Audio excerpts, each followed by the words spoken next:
Hola, ¿qué tal? Feliz inicio de semana. Soy Janet Flores. Bienvenidos a Impacto BTV Estelar. Qué gusto tenerlos nuevamente con nosotros. Acompáñennos en esta hora.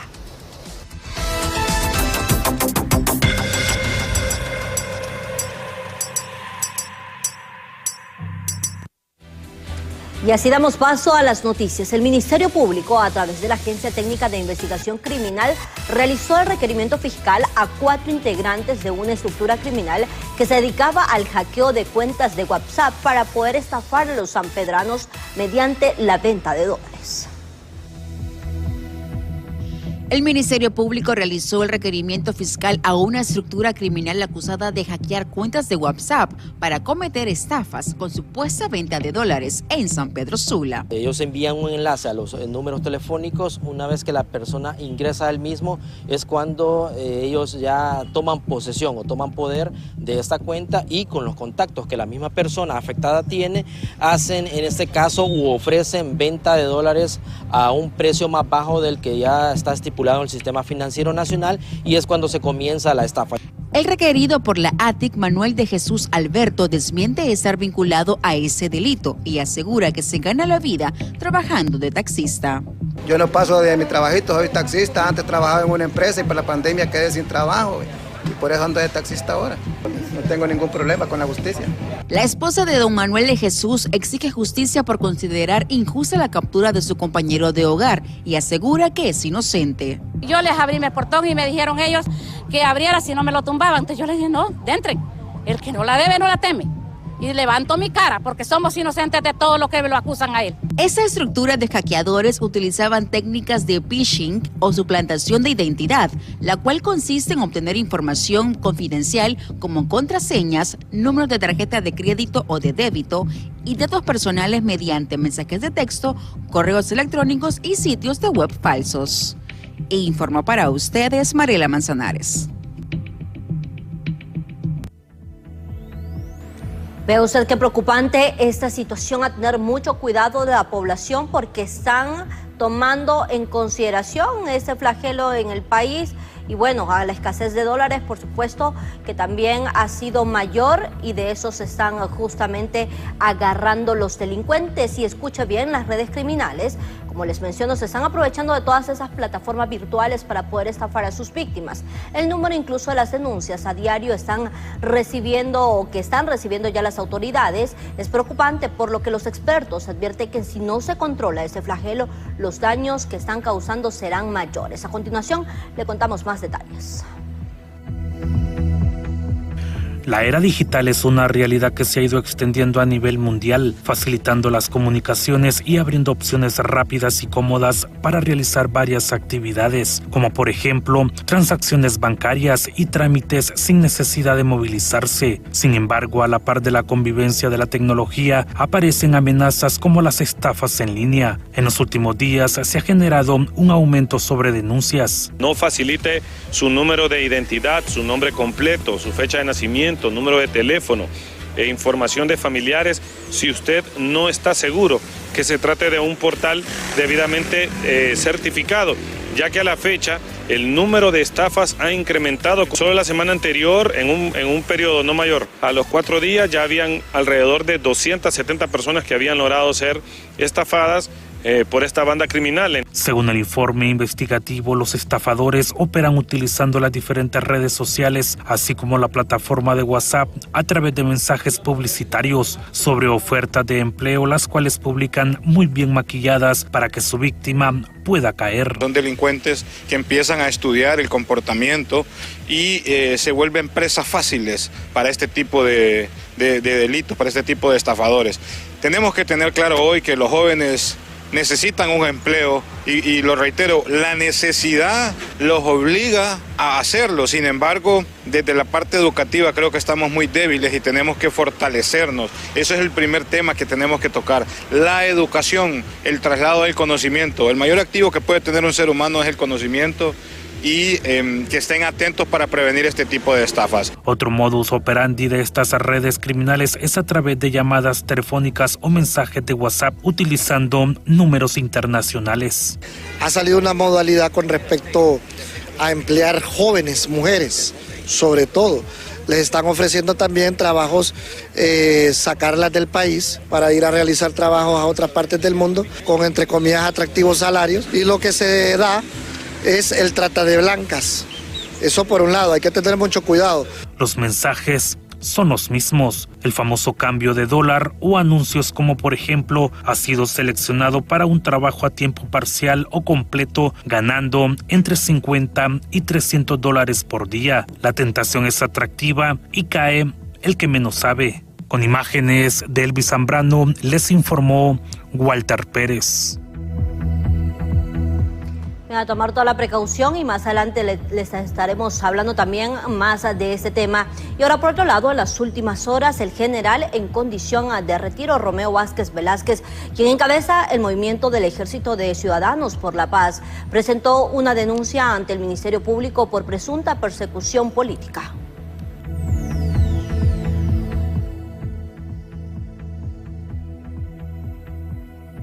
Estamos siendo perseguidos por oponernos a la ley de amnistía política, porque no se puede legalizar y dejar libres a los delincuentes y corruptos que le han hecho daño a la sociedad. Hoy estamos siendo perseguidos por oponernos a la afiliación política y el entreguismo a la izquierda internacional, generadora de pobreza y de desempleo. Además, nos opusimos a los golpes que le han gestado a este gobierno en contra de la democracia y de la república. Desde el Ministerio Público se estén fabricando pruebas falsas y adulterando expedientes con el único objetivo de desacreditar y meter preso a todos aquellos que somos opositores de este régimen. El Ministerio Público y otras instituciones garantes de los derechos humanos y la justicia verdadera no deben seguir politizándose y haciéndole el juego al gobierno opresor.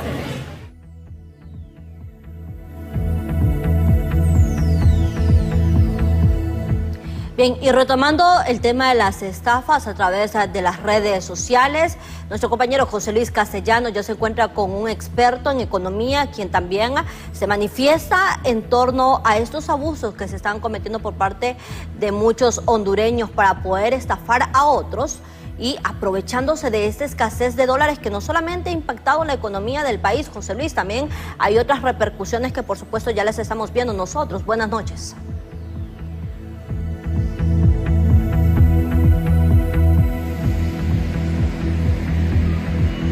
Así es, licenciada Janet Flores, muy buenas noches a los televidentes que nos sintonizan a esta hora.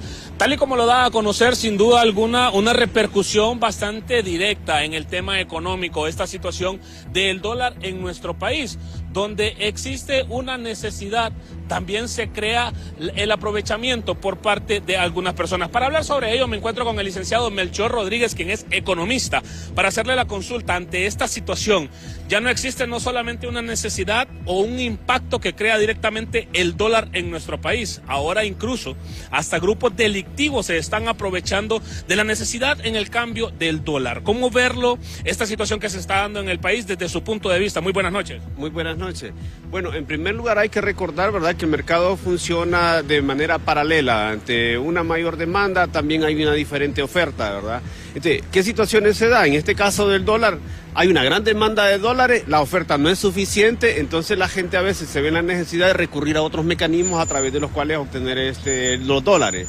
Y eso sucede, digamos, no solo en este caso de los dólares, sino que también lo podemos ver nosotros en los diferentes servicios o mercancías. Y solo para recordarles un poco, ¿verdad?, que cómo funcionan los mercados, de cómo hay gente que se aprovecha de estas necesidades de la población. Recordemos, por ejemplo, cuando las mascarillas se hubo una gran necesidad, una gran demanda y muchas empresas se aprovecharon de esa situación, muchas fueron ya demandadas al final, ¿verdad?, por la parte de precios y todo lo demás que se dio. Todavía tenemos litigios con algunas empresas de que se aprovecharon de esa oportunidad de mercado que vieron ellas, pero no de forma tan lícita que se da. En este caso, ellos van buscando no solo un mercado negro, sino que se dan unos oportunistas que aprovechan esta necesidad y esta demanda que se da del mercado y ellos tratan de sacar, digamos, el mayor provecho. Situación que se da y se va a seguir dando. ¿Qué sucede? Cuando no tenemos los controles, digamos, establecidos o los parámetros legales bajo el marco del cual puede operarse una transacción de oferta y demanda, entonces es ahí donde se crean los oportunistas, ya sea mayores mercados negros con la parte del dólar, sean empresas que compran dólares y lo van a revender también, porque se ha dado esa situación. Y ahora pues ya empresas directamente identificadas como delictivas que a través del uso del internet o lo cibernético, ¿verdad?, están haciendo estafas, pues estafa de lo que están haciendo. Pero esto quiere decir y apunta también entonces que sí existe una gran necesidad por parte de la población en cuanto al tema de compra y venta del dólar en nuestro país a precios ya menores, que quizás no son los de mercado, pero sí optan por hacer este tipo de situaciones. Sí, y el problema es el siguiente, a veces caemos como de ser algo iluso, porque cuando hay esa situación, digamos, en los mercados oficial, ¿cómo va a ser posible de que entonces yo voy a tener una oportunidad de un menor precio, digamos, del dólar? Cuando lo lógico sería más bien que es hacia la alza. Y en este caso, cuando encontramos que precios que son menor, debemos de tener mucha atención porque generalmente no son dentro del mercado que podrá encontrar esto. O sea que podríamos decir que son actividades dolosas a través de los cuales van a pretender estafar a muchas personas. Perfecto, muchas gracias. El licenciado Melchor Rodríguez, economista. Su punto de vista en cuanto a este tema, licenciada y televidentes, este aprovechamiento que se están dando algunos grupos delictivos, precisamente ofreciendo, mejor dicho, servicios en el tema de la compra del dólar a un menor precio en el mercado, tanto la compra como venta, y de igual manera que ya han sido detenidos algunos grupos delictivos en nuestro país. Parte de lo que le puedo informar, licenciada. Retorno con usted. Gracias, José Luis, por esta información. Bueno, la delincuencia no cesa y busca la 1001 maneras de poder hacer daño. Ahora bien, en otros temas, una grave problemática se vive en el Ministerio Público. Según denuncia el Colegio de Abogados en San Pedro Sula, pues aseguran que hay una sobrecarga laboral debido a la falta de fiscales, lo que, de acuerdo a los expertos, puede también contribuir a engrosar la impunidad en el país. Según el Colegio de Abogados en San Pedro Sula, desde el año 2019 el Ministerio Público no ha contratado nuevos fiscales y el déficit se siente a nivel nacional. A raíz de esto, los fiscales activos tienen sobrecarga laboral, llevando incluso hasta 1.500 expedientes a la vez. Hay mucha debilidad porque cada fiscal está manejando 1.500 casos, haciendo turnos dobles, cubriendo turnos de otras fiscalías. Se pierden también espacios de descanso para los fiscales, ya que muchos de ellos hasta pierden sus tiempos compensatorios. Entonces tenemos a un fiscal que está trabajando 24 horas, los 7 días a la semana, sin tener ninguna posibilidad a tener acceso a una mejor calidad de vida. La falta de fiscales en el Ministerio Público debilita la institución y, en la opinión de expertos, dicho panorama puede contribuir para que exista más impunidad en el país. Sin embargo, también señalan que las personas que se contraten deben ser idóneas para el cargo.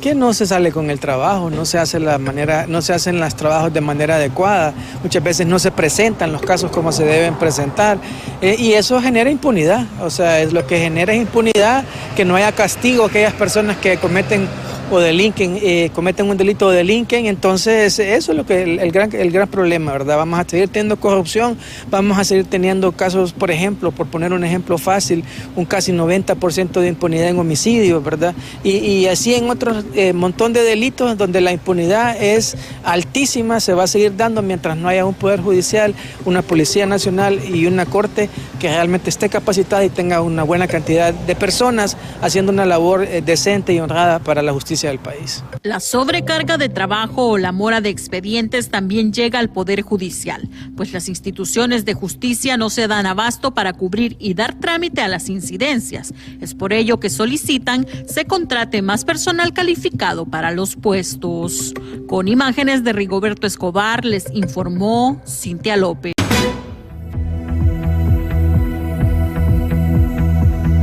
Continuamos con más de Impacto BTV Estelar. La audiencia inicial para Gabriel Rubí, quien es excomisionado de la Comisión Permanente de Contingencias COPECO, ha sido reprogramada para el día de mañana a las 7 a.m. tras su inasistencia el día de hoy, mientras su abogado defensor asegura que se presentarán todas las pruebas necesarias para poder demostrar su inocencia. Tras la inasistencia del exministro de Copeco, Gabriel Rubí, reprograman audiencia inicial para el día de mañana a las 7 a.m., quien es acusado de cometer un perjuicio a la población hondureña por más de 63 millones de lempiras mediante la compra de ventiladores mecánicos que nunca funcionaron para los pacientes de COVID-19 debido a que fueron recibidos incompletos. Efectivamente, esta audiencia inicial en la causa instruida contra Gabriel Rubí, acusado por fraude y violación a los deberes de los funcionarios, estaba programada para este día a las 2 de la tarde, la cual ha sido suspendida en virtud de que el encausado no fue trasladado. El juzgado ya lo había solicitado que lo remitieran, pero fue un error del Instituto Penitenciario, por lo tanto se ha reprogramado para el día de mañana, martes 15 a las 7:30 de la mañana, cuando van a iniciar con evacuación de medios de prueba. Por su parte, Alexander López, abogado defensor de Rubí, manifiesta que se tienen todas las pruebas necesarias para desvincular a su cliente, las cuales serán presentadas el día de mañana durante la audiencia. No es una acusación más, vamos a estar ahí presente mañana la audiencia de igual manera.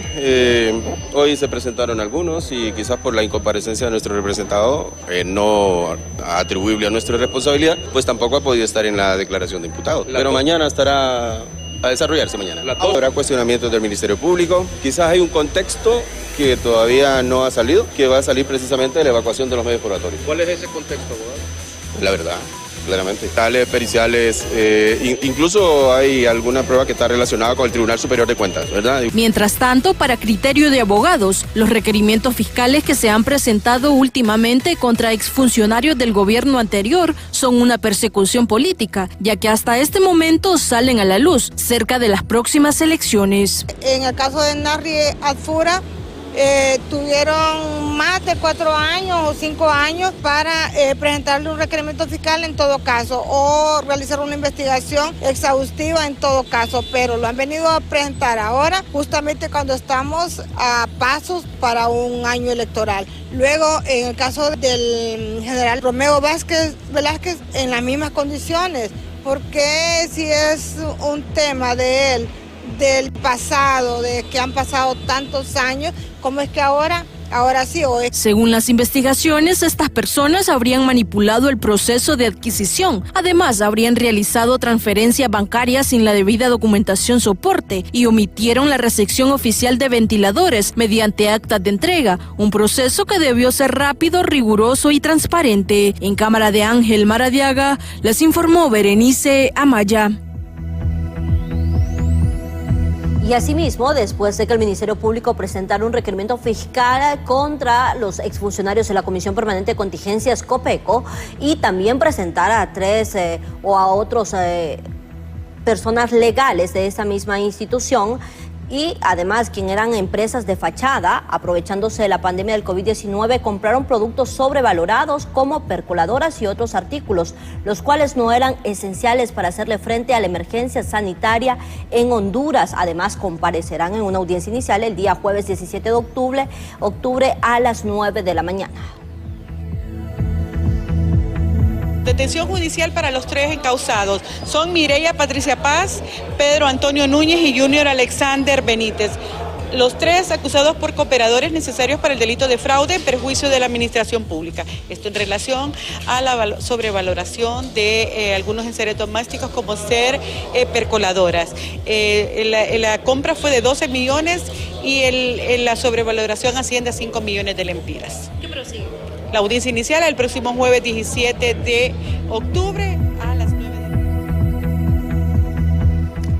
Y por otro lado, a la expectativa se mantienen ya diversos sectores sobre la adjudicación del sistema de transmisión de resultados electorales preliminares. Cintia López, hasta la zona norte del país. ¿Cuál es el motivo? Buenas noches. Así, buenas noches, compañeros en estudio, televidentes de Impacto BTV Estelar. Para hablar acerca del tema me acompaña en este momento el abogado Farabundo Murillo, analista aquí en la zona norte del país. Abogado, coméntenos en relación pues a esto que ya se ha aprobado el procedimiento para adquirir el TREP. ¿Cómo ve usted? ¿Se podrá garantizar un proceso democrático, transparente para las próximas elecciones? Sí, yo creo que cada día que avanza más la democracia en el país, pues nuestro Estado se acerca a los estados democráticos y desarrollados que hay en otras latitudes del planeta. Este sistema de transmisión de resultados está regulado y es utilizado en los países que tienen un alto nivel de desarrollo en cuanto a la percepción que la población tiene en relación a la democracia. Creo yo que es una muy buena noticia. Creo que los resultados de las elecciones van a ser confiables y la sociedad hondureña pues en esta oportunidad pues debe de participar de forma más emotiva y más participativa en el proceso electoral, en virtud pues de que se está garantizando desde este momento el presupuesto necesario para que la institución camine de manera adecuada. La oposición política ha criticado los tiempos en que se ha llevado esto. ¿Cree usted que vamos retrasados o vamos a buen tiempo para las elecciones internas? Mire, en la historia de los procesos electorales hondureños siempre han habido atrasos que tienen que ver básicamente con la aprobación de presupuestos. Recuerden que somos una nación altamente endeudada, con grandes dificultades económicas. Hay grandes problemas cada vez que se aprueba el presupuesto general de la nación y pues dependemos en gran medida, por ejemplo, de préstamos, dependemos de colaboraciones, dependemos de los tiempos en que la población pueda tributar en los momentos oportunos que la ley ya tiene contemplado. Yo creo que la oposición hace lo que tiene que hacer como oposición y el Estado en este momento creo yo que está haciendo lo correcto a efecto de garantizar un proceso sano y transparente. Muchísimas gracias al abogado Farabundo Murillo, analista aquí en la zona norte del país. Escuchaba usted pues sus declaraciones en torno a esta temática. Lo que puede informar desde la zona norte del país. Vuelvo con ustedes al set principal.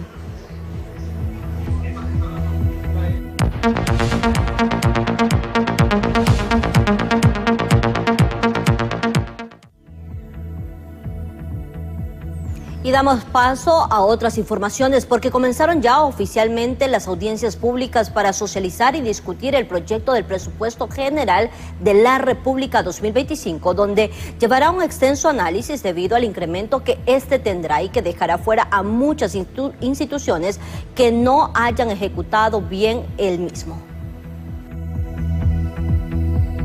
Tras haber iniciado la jornada de socialización del presupuesto general de la República 2025, se inició con la presencia de la Secretaría de Finanzas, donde se espera se puedan abarcar todos los pormenores en este tema, ya que se generará un aumento en este nuevo presupuesto 2025. Dado de que este año va a aumentar la deuda de cerca de 55.000 millones de lempiras que se pagó en el 2024 a cerca de 66.000 millones en el 2025. Esta es una fuerte restricción y ha obligado a un fuerte recorte del gasto corriente. El monto del recorte que se está haciendo en gasto corriente en muchas instituciones podría haberse financiado con la aprobación de la Ley de Justicia Tributaria.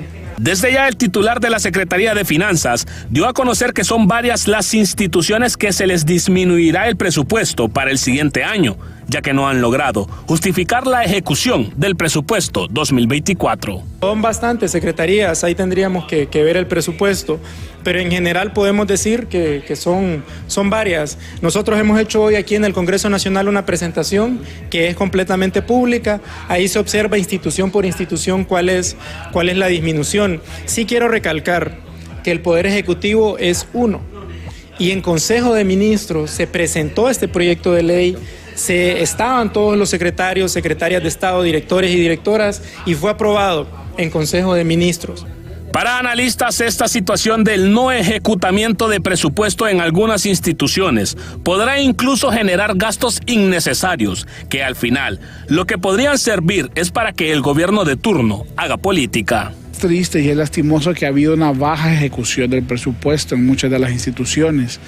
A mediados de año solo se hablaba de un 40 o 50%, ¿verdad? ¿Y qué pasa? Que como ya se está terminando el año, para que no les vayan a quitar ese dinero de su presupuesto el próximo año, empiezan a hacer gastos innecesarios y compras que no son prioridad. Entonces, aquí hay que hacer un llamado de atención al Tribunal Supremo Superior de Cuentas también para que proceda a verificar en realidad y fiscalizar cómo se está utilizando este presupuesto. Los próximos días y semanas se continuará con estas jornadas de socialización, según dieron a conocer miembros de la Comisión de Presupuesto del Congreso Nacional, que lamenta se esté trabajando en este tema de presupuesto sin haber aprobado la Ley de Justicia Tributaria.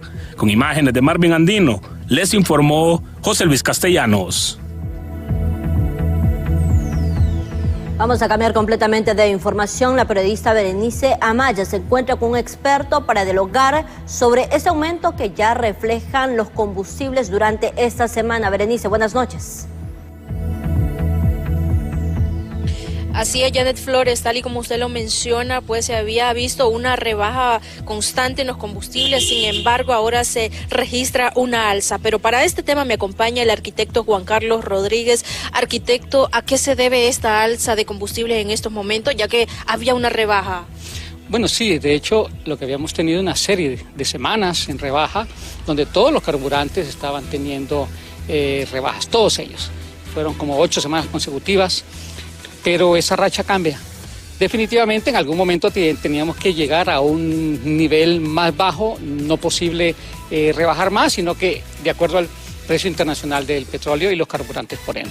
Pero recordemos lo que sucedió hace más o menos unas 2 semanas cuando Irán ataca a Israel y de eso Israel responde que se van a arrepentir al respecto. Solamente ese ataque y esa respuesta generó un cambio en lo que fue el comportamiento del precio del petróleo, de tal manera que andaba en como 67, 68 dólares el barril y subió prácticamente en 2 días, 3 días casi, a 75 dólares el barril. Y ahí se ha mantenido en los últimos días. Esto pues es una presión al precio de los carburantes, ya que del petróleo pasa a los refinados se venden en Estados Unidos ya a un precio promedio en el cual se toma como referencia para llegar a nuestro país y cuando llega aquí ya comienza a tener esas fluctuaciones ya en alza. ¿Qué está pasando? Prácticamente lo mismo que pasó cuando Rusia invade Ucrania.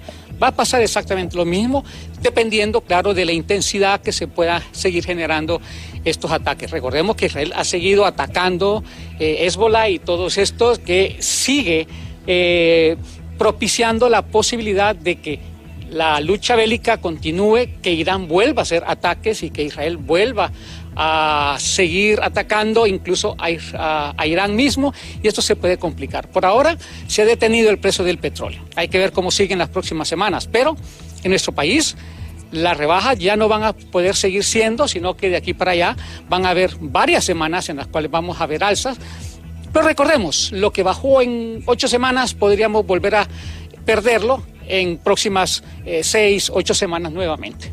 En ese sentido, ¿qué consecuencias podría tener Honduras y asimismo los hondureños, ya que ellos reciben un fuerte trancazo al recibir estos precios tan altos de los combustibles? Bueno, en esto, sinceramente, todos quisiéramos que los precios de los carburantes se mantuvieran como están hasta ahora. Eso es lógico. Nos está aliviando un poco el bolsillo, pero en realidad tenemos que comprender, o sea, los combustibles vienen de un precio más o menos alto, bajó y ahora vamos de nuevo a ese precio más o menos alto. Entonces, la situación no se nos complica como hace 3 años, cuando los precios de los carburantes, de la gasolina, sobrepasaron los 120 lempiras por galón. Esta vez no va a pasar tanto así, tal vez la super llegue a 105, 107 nuevamente, y esto va a suceder que tal vez pase los 110, pero ya hemos tenido una economía que ha manejado esos precios, por lo tanto, no debería de estar afectando en realmente la economía, porque ya los precios que tenemos hoy en los productos prácticamente ya tuvo en su momento estos precios que podrían alcanzar los carburantes. Por lo tanto, a nuestro criterio, lo que debería pasar es que cada quien debería de ahorrar combustible, siendo muy racional en el uso de los vehículos, y sencillamente que el gobierno verifique que los productos que consumimos los hondureños no tomen esto como excusa para seguir subiéndole los precios. Muchas gracias. Hemos escuchado parte de las aseveraciones por parte del arquitecto Juan Carlos Rodríguez. Nosotros con esta información vamos a una pausa comercial, ya volvemos.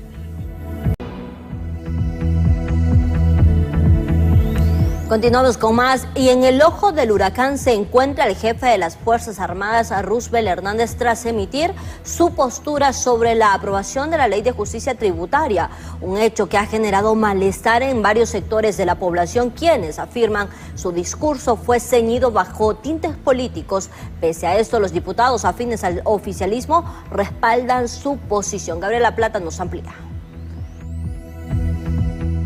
La postura del jefe del Estado Mayor Conjunto, Roosevelt Hernández, tras pronunciarse ante la decreciente aprobación de la Ley de Justicia Tributaria, se ha convertido en el epicentro de la disputa entre sectores, donde afirman contradice los valores de esta institución. Asimismo, señalan es lesivo para cualquier tipo de democracia por la implicación de tintes políticos.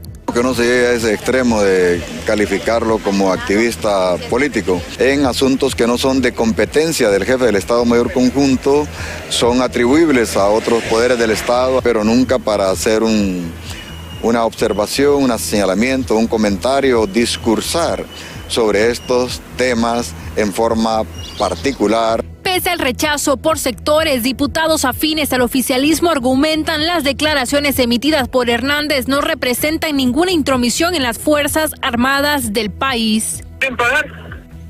Entonces hay un problema. Y ellos hacen el planteamiento de un problema de seguridad nacional. Me parece que no se sale del rol que tienen las Fuerzas Armadas de vigilar los intereses de la mayoría del pueblo. Por lo tanto, creo que ellos han actuado bien. Ellos han actuado conforme al mandato constitucional que tienen. La emisión de esas declaraciones han repercutido beligerantemente sobre la oposición, donde argumentan esas valoraciones son nocivas para el Estado de Derecho, por ende deben ser castigadas. Es como que nosotros nos metiéramos en los asuntos de los militares. Como dicen, zapatero a su zapato. Es una irresponsabilidad lo que ha ocurrido con el general Roosevelt Hernández. La Constitución de la República se lo prohíbe constantemente. Si estuviésemos en un país en donde respetar el Estado de Derecho y la democracia, él debería ser llamado a un juicio y a declarar sobre esas declaraciones. Para profesionales del derecho, la postura del jerarca de las Fuerzas Armadas representa una arbitrariedad de funciones y a su vez una contradicción jurídica según lo que marca la Constitución. Tiene tacto en este caso, ¿verdad?, el general Roosevelt Hernández para hacer este tipo de situaciones porque son situaciones eminentemente políticas. Los soldados no hacen leyes, los soldados no reforman leyes, los soldados no derogan leyes. Los únicos que hacen, reforman y derogan leyes son los diputados. En los próximos días, los congresistas tendrán sobre sus manos la decisión sobre cuál será el futuro de la Ley de Justicia Tributaria. Con imágenes de Walter Pérez, les informó Gabriela Plata. Bien, y continuando siempre con este tema, también el Partido Nacional se ha pronunciado a través de un comunicado por asegurar también que no son bien vistas las actuaciones o las palabras que ha emitido justamente el jefe del Estado Mayor Conjunto, Roosevelt Hernández, donde aseguran han encendido las alarmas sobre la politización de las Fuerzas Armadas a respaldar públicamente el proyecto de ley de justicia tributaria. Hernández ha roto la obligación constitucional de mantener la neutralidad política de la institución castrense. Este tipo de intervención va más allá de lo que debería ser su rol y recuerda al modelo venezolano, donde los militares se han convertido en agentes de control para el gobierno tiránico de Maduro. Hernández, en lugar de concentrarse en sus deberes constitucionales de defender la soberanía y el orden del país, se ha plegado a los intereses del narcofamilión y del Libre, lo que constituye una grave amenaza a la democracia. Es indispensable que las Fuerzas Armadas se mantengan apolíticas, como lo dicta la Constitución, y no caigan en el juego de la manipulación política. Hacemos un llamado firme a los subalternos de Hernández para que exijan la rendición de cuentas y deducción de las responsabilidades legales correspondientes. El artículo 272 de la Constitución es claro, es en consonancia, las Fuerzas Armadas no deben obediencia a aquellos que actúan fuera de la ley. Este episodio pone en evidencia la necesidad urgente de mantener la imparcialidad militar en Honduras y garantizar que los responsables de este desvío de funciones sean sancionados de acuerdo con la ley.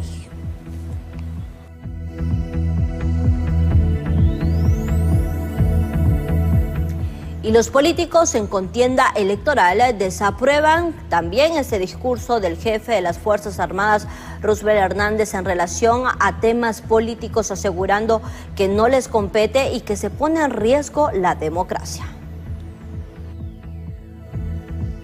Bueno, yo creo que es una ofensa al pueblo hondureño, creo que es una burla.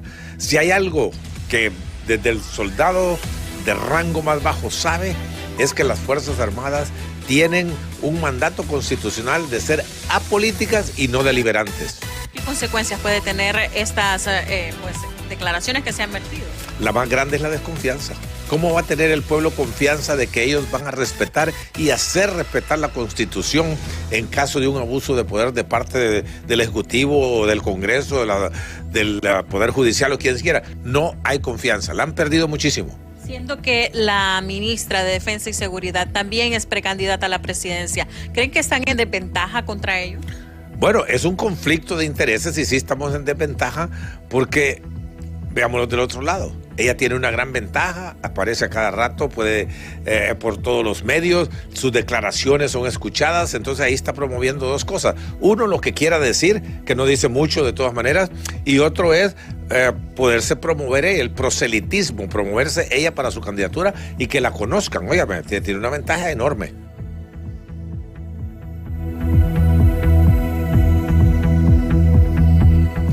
Por su parte, los dirigentes de la base de Libre argumentan que la oposición ha montado una campaña de ataques en contra del gobierno, asegurando que sus acciones son similares a la línea del pensamiento de Venezuela, cuando es todo lo contrario. Mientras los analistas piden evitar esos conflictos que no traen nada positivo al país.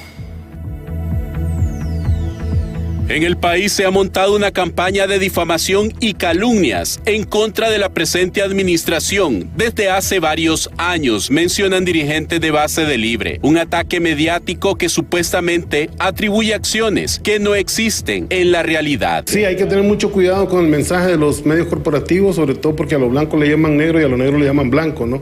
Y en el caso de Venezuela es un país que ha tenido en 25 años de proceso revolucionario chavista, bolivariano, ha tenido 31 procesos electorales, es decir, ahí más de una vez por año se consulta al pueblo sobre el cambio de la Constitución, sobre los gobernadores, sobre los diputados nacionales, sobre el presidente de la República, sobre reformas constitucionales, sobre la constituyente que se ha montado 2 veces en 24 años, es decir, es un país que pasa en permanente debate, donde más bien hay un exceso, a criterio de muchos, un exceso de democracia, y aún así pues han generado un discurso inverso, ¿verdad?, en el que estar cerca de Venezuela o parecerse a Venezuela es algo negativo. Yo creo que descontextualizan la crítica, ¿verdad?, y hacen que esto se pierda pues la noción de lo que está pasando en Honduras y en América Latina. Y para otros sectores, lo que debe primar es la transparencia en los procesos electorales y no como se denuncia, que habría injerencia como se vio en pasadas elecciones. Entonces tenemos que ver 2 circunstancias particulares. Primera es que al respetar la Constitución y garantizar esa alternabilidad tienen que haber elecciones limpias y transparentes.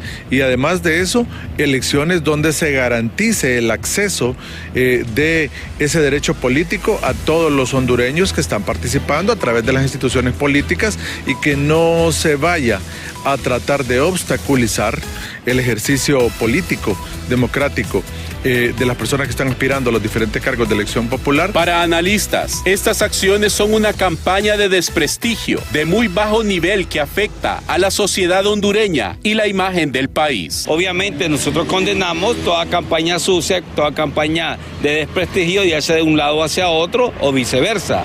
Lo que queremos realmente es respeto. Mire, el pueblo hondureño necesita escuchar propuestas claras y concisas de los políticos para tenerle fe y creer en ellos nuevamente e ir a votar por ellos. Pero obviamente también ocupamos resultados, pues el pueblo hondureño necesita resultados a la situación que estamos viviendo como país. Para estos sectores, lo que debe primar es el respeto a la Constitución, la alternancia del poder y la respuesta que el pueblo hondureño demanda, y no una campaña que al final solo deja controversia y odio que no contribuye en nada al desarrollo de Honduras. Con cámaras de Jesús Sánchez, les informa César Euseda.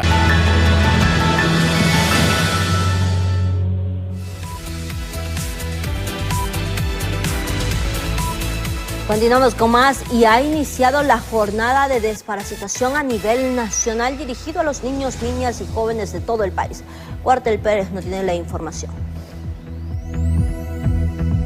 Bajo el lema Estudiemos felices sin lombrices, la Secretaría de Educación en conjunto con la Secretaría de Salud lanzaron una campaña nacional de desparasitación a educandos. Estamos dando la inauguración a esta segunda etapa de desparasitación que se está llevando a más de 22,000 centros escolares y que vamos a cubrir a 1.5 millones de niños en las edades de 3 hasta 18 años. El llamado es a todos los padres de familia que apoyen y que lleven a sus niños y que todos ellos deben de recibir una dosis de este medicamento que se les está dando, que se llama albendazol. El objetivo es disminuir sustancial y gradualmente la prevalencia e intensidad del parasitismo intestinal en la población escolar que asiste a los centros educativos del país a través de una estrategia sostenible. ¿Cómo podemos pedir que nuestros niños, nuestras niñas estén en un aula de clases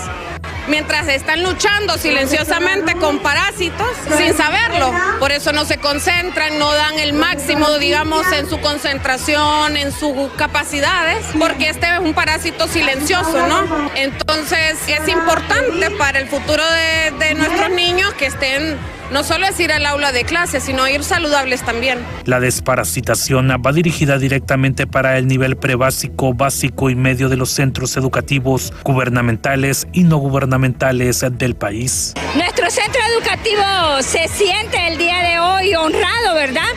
Ya que tomaron a bien que la campaña de desparasitación y de vacunación a nivel nacional se lleve a cabo en este centro educativo. Para nosotros es un privilegio, ya que beneficia a la niñez de nuestra Honduras y beneficia a todas las comunidades aledañas a la colonia Kennedy. Es de prevenir porque ahorita hay muchos casos de varicela y es importante, lo importante es que la Secretaría de Salud va a vacunar el día de hoy a niños con problemas de varicela, con problemas y algunas enfermedades. Honduras viene realizando desparasitación masiva desde el año 2000, considerando al grupo prebásico y básico como de alto riesgo, siendo estos parásitos causantes de anemia y afectando el crecimiento físico, desarrollo cognitivo y capacidad de atención en los niños. Con imágenes de Elvis Zambrano, les informó Walter Pérez.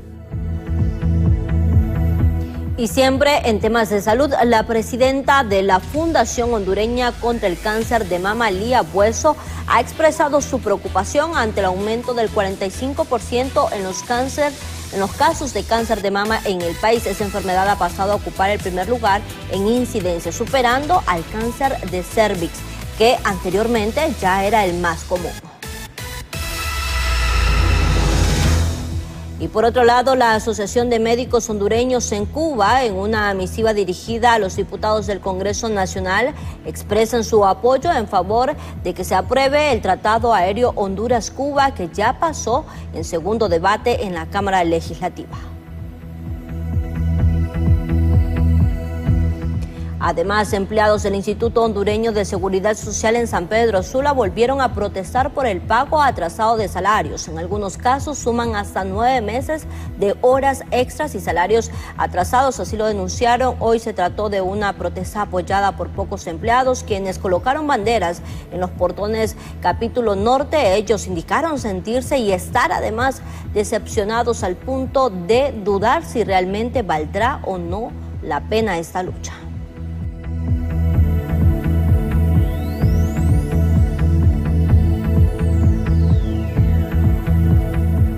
Y en otros temas, una vaguada sobre el territorio nacional está dejando fuertes lluvias en la zona noratlántica y también el occidente. Pero además ya existe una probabilidad de que en los próximos días se forme un ciclón que afectaría a Honduras y también Nicaragua.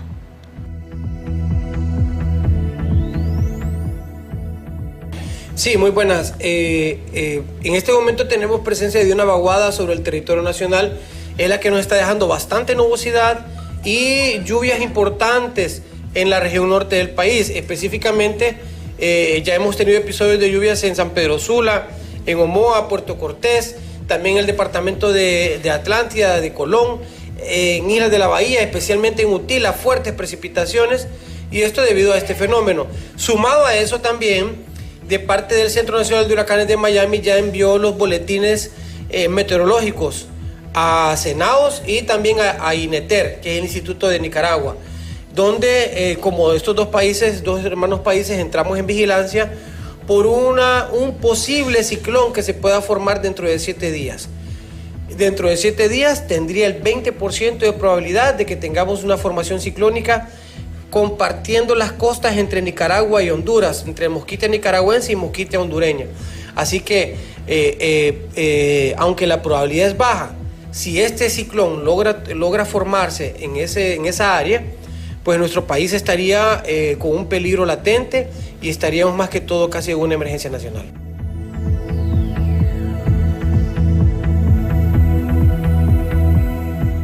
Bien, y ahora les presentamos un resumen de los sucesos.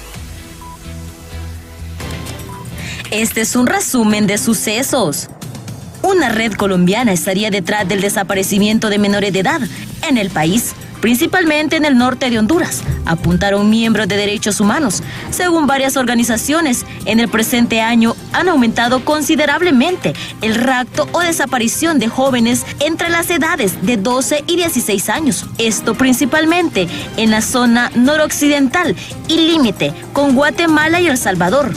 Y que en lo que va del año se han contabilizado 45 desaparecidos solo en la zona norte de Honduras. Un emprendedor dueño de un reconocido bar fue brutalmente asesinado la tarde del sábado anterior frente a su vivienda. La víctima, de nombre Walter Torres, de 37 años, fue atacado a disparos por desconocidos mientras circulaba en su vehículo a inmediaciones de su residencia del barrio Belén, en Juticalpa-Olancho. Un empleado de la Suplidora Nacional de Productos Básicos Banasupro fue ultimado a disparos este lunes en el municipio de Sulaco, departamento de Lloro. La víctima respondía al nombre de Luis Gutiérrez, quien era el administrador de ese establecimiento. Gutiérrez era profesional de la educación, originario del municipio de San José, Comayagua. Se informó que 2 sujetos en motocicleta llegaron al establecimiento y le empezaron a disparar, causándole la muerte de inmediato. Para BTV Estelar les informó Milady Ramos. Y hasta aquí con las informaciones, hemos llegado ya al final, y para los amantes del deporte debemos comunicarles que Honduras sigue en este momento 0-0 con Jamaica. Ya se encuentra en el medio tiempo, así que usted pendiente también de lo que suceda con este partido. Será hasta el día de mañana, que tengan todos feliz noche. Recuerde sintonizar Impacto BTV Matutino en punto de las 6 a.m. y así también todos los demás programas. Feliz noche.